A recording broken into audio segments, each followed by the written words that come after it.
اعوذ باللہ من الشیطان الرجیم بسم اللہ الرحمن الرحیم صلی اللہ علی حبیبہ محمد وآلہ وسلم۔ آپ نے کبھی دریا کے کنارے بیٹھ کر، مطلب دریا بھی ایسے مقام پر ہو جہاں پر آبادی نہ ہو، یعنی ایک بزرگ کے پاس میں بیٹھا ہوا تھا، اتفاق سے ایک لڑکا آیا جس کے چہرے سے لگ رہا تھا کہ یہ اس وقت بہت ستایا ہوا ہے، بہت پریشان حال ہے۔ اس نے آ کے بزرگوں کو عرض کی کہ میں یہ جنات کو قابو کرنے کے لیے چلہ کھینچنا چاہتا ہوں۔ تو انہوں نے فرمایا کہ اس کو جنات کا یہ جو چلہ ہے قابو کرنے والا اتنا ایزی نہیں ہے، اس کے لیے کم از کم 40 دن آپ کو اپنے رشتہ داروں سے، بہن بھائیوں سے، ایسے مقام یعنی جنگل میں جہاں دریا بھی ہو اور جنگل بھی ہو، یعنی مخلوق خدا نہ ہو، وہاں جا کے آپ کو 40 دن رہنا پڑے گا، اور 40 دن پھر یہ کھانا پینا چھوڑنا پڑے گا، یعنی everything you need to leave. تو کتنا مشکل بات تھی۔ وہ بہرحال یہ شرطیں سن کے چلا گیا کہ okay I will come back again. لیکن مجھ سے کسی نے پوچھا کہ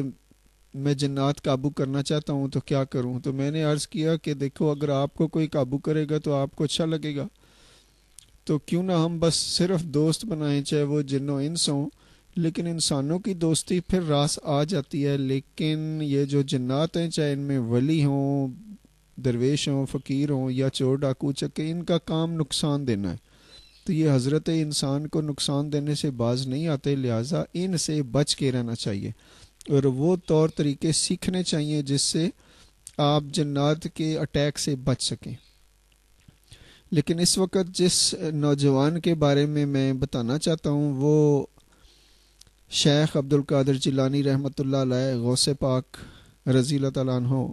کے والد محترم۔ دیکھیے ان کی شان کہ وہ ایک مرتبہ مادہ پرستی کے تمام رشتے توڑ کر دریا کے کنارے جا بیٹھے، اور دریا کا جو بہتا ہوا صاف اور شفاف پانی ہے، دل و دماغ کو دنیا کی علائشوں سے پاک کرنے کے لیے کافی ہے کہ جب آپ وہاں جا کے بیٹھیں گے تو یقیناً آپ کو ایک نئی دنیا نظر آئے گی۔ تو یہ والد محترم جو ہیں، یہ وہاں جا کر دریا کے کنارے اللہ کی یاد میں بیٹھ گئے اور بیٹھے رہے۔ ظاہر ہے ایک وقت آیا جب بھوک نے پریشان کیا۔ ایسی صورتحال میں یہ کیا کرتے کہ ابھی یہ سوچ ہی رہے تھے کہ میں اس پیٹ کی جو بھوک ہے اس کو مٹانے کا کیا کروں۔ اب کمزوری بڑھتی جا رہی ہے اور دن گزر رہے ہیں، تو ایک سیب اتفاق سے جو ہی خیال آیا تو ایک سیب دریا میں بہتا ہوا جا رہا تھا۔ آپ نے اٹھایا اور کھا لیا۔ کھانے کے بعد تقویت تو ملی، قوت تو آئی، لیکن یہ ساتھ خیال بھی آیا کہ اس سیب کا کوئی مالک ہوگا، کہیں میں نے یہ ایسے کوئی گناہ تو نہیں کر دیا۔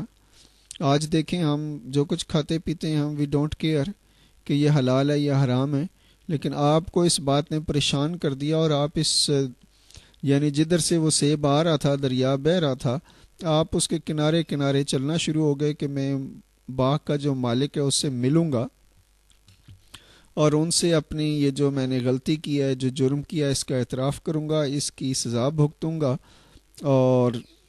تب میں آرام سے بیٹھوں گا۔ یعنی اب ایک سیب کسی کا کھا لینا، اور وہ بھی دریا سے بہتا آ رہا ہے۔ دریا تو اللہ نے بہائے ہیں، اللہ کرے کہ آپ کا اور میرا دل دریا سمندروں ڈونگے بن جائے۔ یہ جو باغ کے مالک ہیں، ان کے باغ میں جب پہنچتے ہیں تو باغ کے مالک جو ہیں انہوں نے ملاقات کا شرف بخشا، اور جب انہوں نے جس انداز سے اپنی بات کی کہ اس طرح ایک سیب میں نے اٹھا کے کھا لیا ہے، تو میں چونکہ اپاہج بھی نہیں ہوں، اس لیے میں قیمت کی بجائے میں جرم کا اعتراف کرتا ہوں اور آپ سے معذرت چاہتا ہوں، اور مجھے طریقہ بتایا جائے کہ میں اس کی تلافی کیسے کروں۔ تو جو بزرگ ہیں، باغ کے مالک ہیں، وہ مشہور صوفی بزرگ حضرت سید عبداللہ سومی رحمۃ اللہ علیہ کا سلسلہ جو ہے 13ویں پشت میں سیدنا حضرت امام حسین رضی اللہ عنہ سے جا کر ملتا ہے۔ تو یہ باغ کے مالک ہیں۔ انہوں نے فرمایا کہ آپ کو 2 شرطیں پوری کرنی ہوں گی تو پھر انشاءاللہ بات بن جائے گی۔ یعنی پہلی شرط یہ ہے کہ آپ 1 مہینہ باغ میں پودوں کو پانی دیں گے، دوسری شرط جو ہے وہ اگلے یعنی 1 مہینے کے بعد بتاؤں گا۔ اس طرح یہ 1 مہینے تک ایک سیب کے بدلے انہوں نے ڈیوٹی کی، اور ایک مہینے کے بعد جب ملاقات ہوئی انہوں نے دوسری شرط جو رکھی، کمال کی شرط تھی، انہوں نے کہا کہ جناب اب آپ کو دوسری شرط یہ ہے کہ آپ میری بیٹی سے شادی کریں گے۔ اور وہ جو لڑکی ہے، اب ظاہر ہے آپ اس بات پہ ہی پریشان ہو گئے کہ یہ تو میں نے ایک شرط تو بہت آسان تھی جو میں نے پوری کر دی، اب یہ دوسری شرط کو پورا کرنا اتنا آسان نہیں ہے۔ لیکن جب انہوں نے کہا کہ جو لڑکی ہے وہ اپاہج بھی ہے، نابینا بھی ہے، اور گونگی بھی ہے، بہری بھی ہے، مطلب اس میں کوئی اچھائی آپ نے بیان نہیں کی، تو یہ بہت پریشان ہوئے کہ یہ تو بہت بڑی سزا ہے کہ میں اب ایسے انسان سے، ایسی لڑکی سے شادی کروں جس کے پاس کچھ بھی نہیں ہے۔ لیکن انہوں نے جیسے بھی، اب چونکہ ظاہر ہے یہ اپنے جو جرم کیا تھا یعنی سیب کھایا تھا اس کی تلافی کرنا چاہتے تھے، اپنے آپ کو اس سزا سے نکالنا چاہتے تھے، اللہ کی بارگاہ میں سرخرو ہونا چاہتے تھے اور کسی کا احسان نہیں رکھنا چاہتے تھے، تو انہوں نے دوسری شرط بھی قبول کر لی۔ اور جب شادی ہو گئی تو جس لڑکی کو دیکھا اس کے ہاتھ پاؤں بھی تھے، حسین، خوبصورت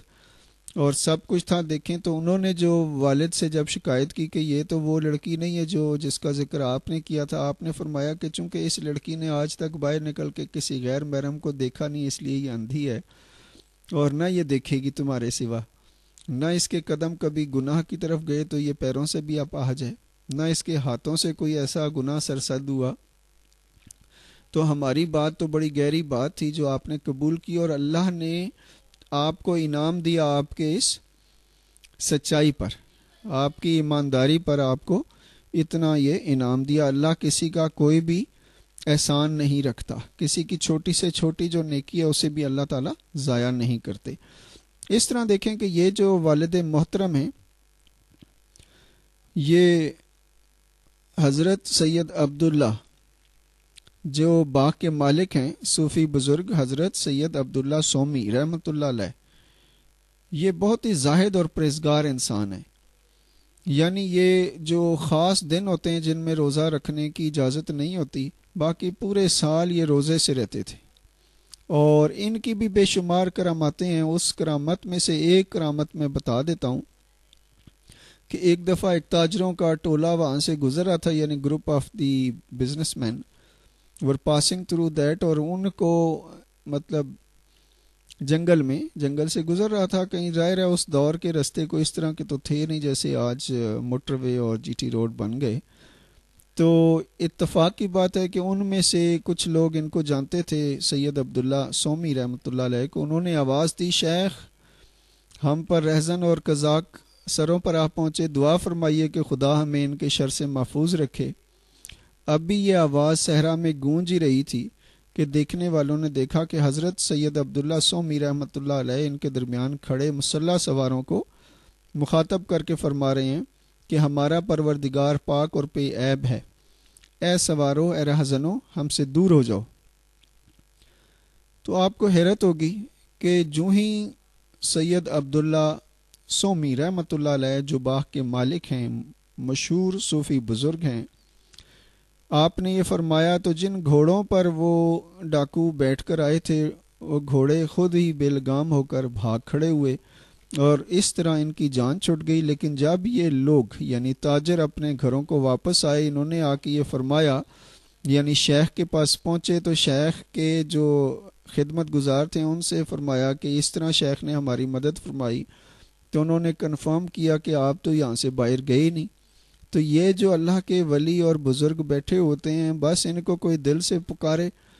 تو یہ دیکھیں کیسے کہاں سے کہاں پہنچ جاتے ہیں اور کس طرح مدد کر کے اپنے گھر واپس آ جاتے ہیں، اور یہ بتاتے بھی نہیں ہیں۔ وہ جو شہزادی صاحبہ جن سے شادی ہوئی وہ حضرت سید عبداللہ سومی رحمۃ اللہ علیہ کی دختر کا خاندانی نام جو ہے وہ فاطمہ تھا، یعنی جس خاتون خانہ سے شادی ہوئی ان کی کنیت ام الخیر اور لقب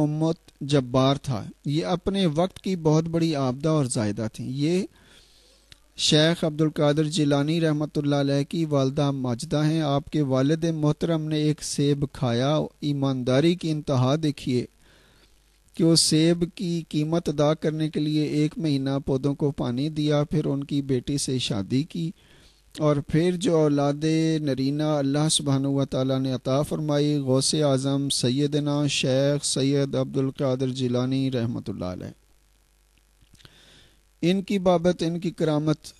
پھر انشاءاللہ بات کرتے رہیں گے، بات ہوتی رہے گی۔ آج اسی پر اکتفا کرتے ہیں، لیکن حلال اور حرام کا سبق جو ہے وہ یہاں سے سیکھ لیتے ہیں کہ ہم نے کسی کا مال نہیں کھانا بغیر اجازت کے، کسی کی چیز بغیر اجازت کے استعمال نہیں کرنی۔ یہ غوث پاک کا مہینہ ہے۔ ویسے تو سارے مہینے غوث پاک کے ہیں، ساری زندگی سارے دن اللہ نے پیدا کیے، لیکن کچھ مہینوں پر فوقیت حاصل ہے، کچھ دنوں پر فوقیت حاصل ہے، یعنی جمعۃ المبارک کو تمام دنوں پر فوقیت حاصل ہے، اور ہمیں جمعۃ المبارک یعنی کل جمعہ آ جائے گا، اور جمعے کے دن زیادہ سے زیادہ درود پاک کی کثرت رکھنی چاہیے، باوضو رہنا چاہیے، سچ بولنا چاہیے، آپ نے سچائی کی قیمت ادا کرنی ہے، آج نہیں تو کل۔ جھوٹوں پر اللہ کی لعنت ہے۔ ایک دفعہ نہیں، قرآن پاک میں کئی بار یہ فرمایا گیا کہ جو کچھ کر نہیں سکتے وہ کہتے کیوں ہو، تو جو بھی وعدہ کریں پورا کریں، اور کسی کا دل کبھی نہ توڑیں صوفی کی طرح۔ Thank you very much. السلام علیکم ورحمۃ اللہ وبرکاتہ۔